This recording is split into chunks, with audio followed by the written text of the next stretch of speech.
السلام علیکم ویورز. آج عمران خان نے صحافیوں سے گفتگو کی ہے جس میں دو تین چیزیں جو ہیں وہ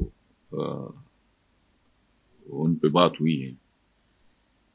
پہلی تو یہ کہ ان لوگوں کے بارے میں جن کے بارے میں آج کل بات چل رہی ہے جو پارٹی چھوڑ گئے تھے اور یہ اور وہ اس طرح کی بات.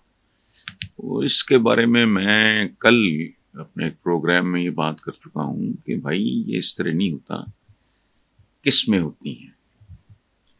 ایک تو محاورہ ہے ہمارا کہ صبح کا بھولا شام کو گھر واپس لوٹ آئے تو اسے بھولا نہیں کہتے. اس کا ایک مطلب ہے، اس کے پیچھے صدیوں کی ایک دانش ہے، ایک وزڈم ہے.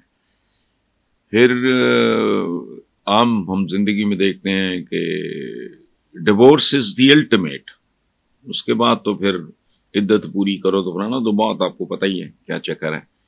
ایک ہوتی ہے سیپریشن کہ بیگم ناراض ہو کے سسرال چلی گئی، میکے چلی گئی، جو بھی سلسلہ ہوتا ہے. تو میرا نہیں خیال کہ جن حالات میں کچھ لوگوں نے پولیٹیکل پارٹی چھوڑی ہے اس کو ہم ڈیورس نہیں کہہ سکتے. باقی یہ فیصلہ تو پی ٹی آئی کے سربراہ نے کرنا ہے، کون ٹھیک ہے کون غلط ہے. اور اس گفتگو میں جو صحافیوں کے ساتھ ہوئی ہے اس میں یہ فواد چودھری والا معاملہ اس نے عمران نے اس کا جواب دینے سے گریز کیا ہے اور اس کا ایک مطلب ہے. اٹ انڈیکیٹس اے لاٹ. تو 190 ملین پاؤنڈز کے حوالے سے بات کرتے ہوئے عمران نے کہا کہ پی ٹی آئی سے زیادہ مضبوط کوئی جماعت نہیں اور اس میں شک بھی کوئی نہیں. بات مضبوطی کمزوری کی نہیں ہو رہی. بیسیکلی اس وقت ملک میں پولیٹیکل پارٹی ہی ایک ہے اور وہ ہے پی ٹی آئی. اس کی وجہ ہے یہ نون لیگیوں کا تو ندامت لیگ ہے، ستیہ ناش ہو چکا ہے. ان کو بھی پتہ ہے اندر سے جھٹوں کی طرح لگے ہوئے پلے کھ نہیں. بالکل وہ کہتے ہیں نا تیرا لٹیا شہر بھنبور نہیں سسیے بے خبرے. ان کے ان کو تو اور تو جماعت ہی کوئی نہیں ہے، مقامی قسم کی ہیں. پیپلز پارٹی سندھ تک محدود ہے یا اور باقی جو فضل الرحمان صاحب کا جو حال ہے وہ بھی آپ کے سامنے ہے.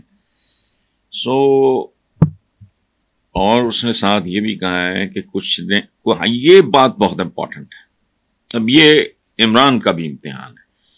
کچھ لوگوں نے تشدد کی وجہ سے، کچھ لوگوں نے فائلیں دیکھ کر، فائلیں دیکھنے سے کیا مراد ہے، جنہوں نے کرپشن کی، لوٹ مار کی، حرمزدگی کی، پاکستانی عوام کو دھوکہ دیا، پارٹی کی قیادت کو دھوکہ دیا. یہ وہ لوگ ہیں جن کے سامنے جب رکھا گیا ہوگا کہ یہ ہے تیرا اعمال نامہ، یہ ہے تیرا شجرہ نسب، یہ ہے تیرا حسب نسب، یہ ہے تیری اصل ولدیت، ظاہر ہے پھر ان کے تو پلے کھ نہیں رہ گیا ہوگا. باقی تشدد کی وجہ سے ظاہر ہے وہ نیچرل ہے، لوگوں کی ایج ہوتی ہے اور مطلب ضروری تو نہیں ہے کہ آدمی اس کام کے لیے، یہ کوئی عبادت تو نہیں ہے، آپ غضبات تو نہیں لڑ رہے کہ شہادت بھی گلے لگائیں. یہ ایک پولیٹیکل پارٹی ہے، اس کے لیے آپ سرٹن ایکسٹینٹ اس کے بعد اور ویسے بھی توازن رکھنا چاہیے. میں نے ہمیشہ ایک بات کی ہے، دیکھیں میں سب کا کریٹک رہا ہوں، جس کا میں سپورٹر ہوں اور جس کو بہت سپورٹ کیا بھی ہے تھرو آؤٹ. وہ بھی اقتدار میں آنے کے بعد میں ان پہ بھی میں نے کریٹیسائز کرنا شروع کر دیا. کریٹیسائز کرنا یہ کوئی یہ اختلاف کرنا یہ کوئی بدتمیزی نہیں. وہ تو پیرنٹ سے بھی پڑھے لکھے گھرانوں میں ابا گیری نہیں ہوتی. آپ جب اپنے بچوں کے ساتھ مکالمہ کرتا ہے، ڈائلاگ کرتا ہے، بات کرتا ہے تو وہ کہتا ہے کہ بھی ٹھیک ہے دس از مائی آرگیومنٹ، آپ لوگ اپنا آرگیومنٹ دو. یہ لیکن اس میں سب سے بدکار وہ لوگ ہیں جو اپنی بد کرداری سے خوف زدہ ہو کے بھاگ گئے. ایسے لوگوں کے دروازے بند ہونے جنہوں نے اچھا تو اسی لیے شاید فواد کے بارے میں عمران نے کوئی رد عمل نہیں دیا، وہ گریز کیا بات کرنے سے. اچھا تو فواد چودھری کی بات کر لیتے ہیں. فواد کا کہنا ہے کہ اگر میں پی ٹی آئی سے بے وفائی کرتا تو آج میں نہیں شاید کوئی وزیر وغیرہ ہوتا، اور میں اب بھی پی ٹی آئی میں ہوں. وہ کہہ رہا ہے تو نو ریزن ٹو.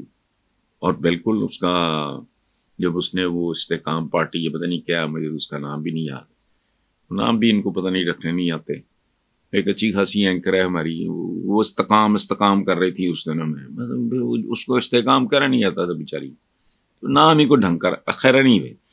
تو جب بات ہوئی رؤوف حسن کی تو بڑی پتہ کی بات کی فواد نے، تنخواہ دار لوگ جو ہیں وہ پارٹیوں کے سمبلز نہیں ہوتے، وہ پارٹیوں کے لیڈرز نہیں ہوتے.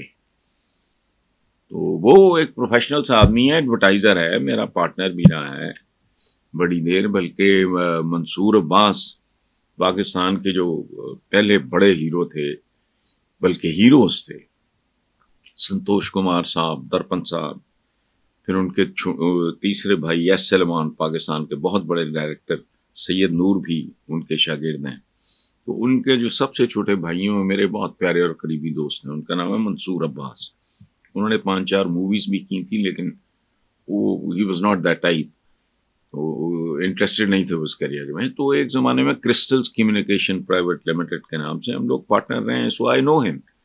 تو وہ ایک ٹیکنیشین کے طور پہ، ایک پروفیشنل کے طور پہ کام کر رہا ہوگا، تو ظاہر ہے تنخواہ پہ کام کرنے والے لوگ ظاہر ہے لیڈرشپ تو نہیں کلیم کر سکتے. یہ فواد نے کہا ہے، مجھے نہیں پتا. بارہ thank you ji, next time انشاءاللہ. آخر پہ جی وہی ماتم، ان روسیاؤں کا، بدبختوں کا اللہ بیڑا کرک کرے. ان کو سمجھ کیوں نہیں آ رہی بات؟ ایک لمیٹڈ انکم، ایک خاص، اب تو بڑا رینج ہے، اب تو جس کی 1,00,000 2,00,000 بھی ہے اس کی بھی سمجھ نہیں آتی، جس کے 3-4 بچے تو ہمارے بہت رکھنے کا رواج ہے. تو جس کے 4 بچے ہیں، اسکول گوئیں گے، کرائے کا گھر، وہ کدھر جائے گا، کیا کرے گا، کیسے دے گا؟ مجھے یہاں ایک پولیٹیکل سائنٹسٹ کا ایک جملہ یاد آتا ہے کہ عوام بھیڑیں ہوتے ہیں اور بجٹ کیا ہوتا ہے؟ یہ بالکل ایسی ہے جیسے آپ بھیڑوں کی اون اتارتے ہو، کھال نہیں. وہ درندے ہوتے ہیں، وہ جاہل ہوتے ہیں، وہ نالائق ہوتے ہیں. یہ بڑی پتہ کی بات ہے. یہ جملہ میرا نہیں ہے، انگلش میں ہے. میں اس کو کہ عوام کا اون اتارو.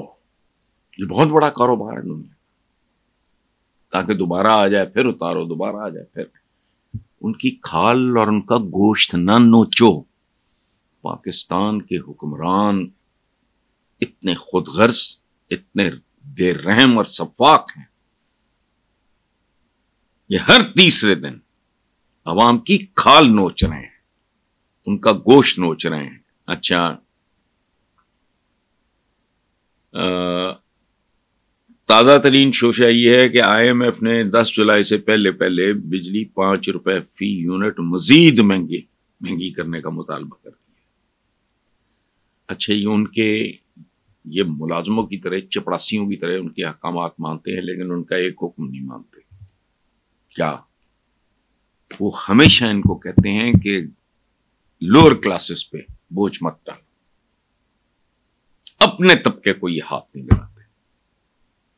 مجھے زیادہ غصہ اس بات پہ چڑھتا ہے غریب آدمی کا یا محروم آدمی کا، جب میں سوچتا ہوں کہ پروردگار پتہ نہیں کون سا قہر نازل ہوگا، اللہ نہ کرے باقی عوام بھی اس کی لپیٹ میں آ جائے، بہت ہی بڑا حادثہ ہو جائے، اللہ نہ کرے. ان مردودوں کا کو بندوبست اگر ہو سکے. اور وہ جو اب ایک افریقن ملک میں ہوا ہے، تو یہاں کیوں نہیں ہو سکتا؟ یہاں اگر کوئی اس طرح کی صورت نکل آئے تو میری تو یہی درخواست ہوگی، پرامن ہو، ٹیسٹ کریں، تاکہ ان کو لگے کہ بھئی یہ معاملہ بڑھ بھی سکتا ہے، تو یہ کوئی انسان کے بچے بنے. یہ بالکل بے لگام، جیسے ان کو پوچھنے والا ہے ہی نہیں. وہ اس پہ زیادہ بات کرنے کی ضرورت نہیں ہے کہ جو کچھ ہوا ہے وہ عوام مجھ سے بہتر جانتے اور سمجھتے ہیں، چونکہ ان پہ تو بیت رہی ہے 100%. باقی ہر بندہ ہی مورل اس کی قیمت ادا کر رہا ہے، سوائے بدماشوں کے، جن کا میں تو کہتا ہوں 22% زمین اس ملک کی ہے. ہوئے کیسا وہ کوئی بے غیرت ہوگا؟ پارٹیشن کے فوراً بعد ریاستیں میاستیں ختم کر دیں، انہوں نے جاگیرداریاں ختم کر دی، یعنی یہاں پتہ نہیں کیا نحوست ہے جو آج تک ختم ہونے کا نام نہیں لے رہی. بہرحال تھینک یو ویری مچ.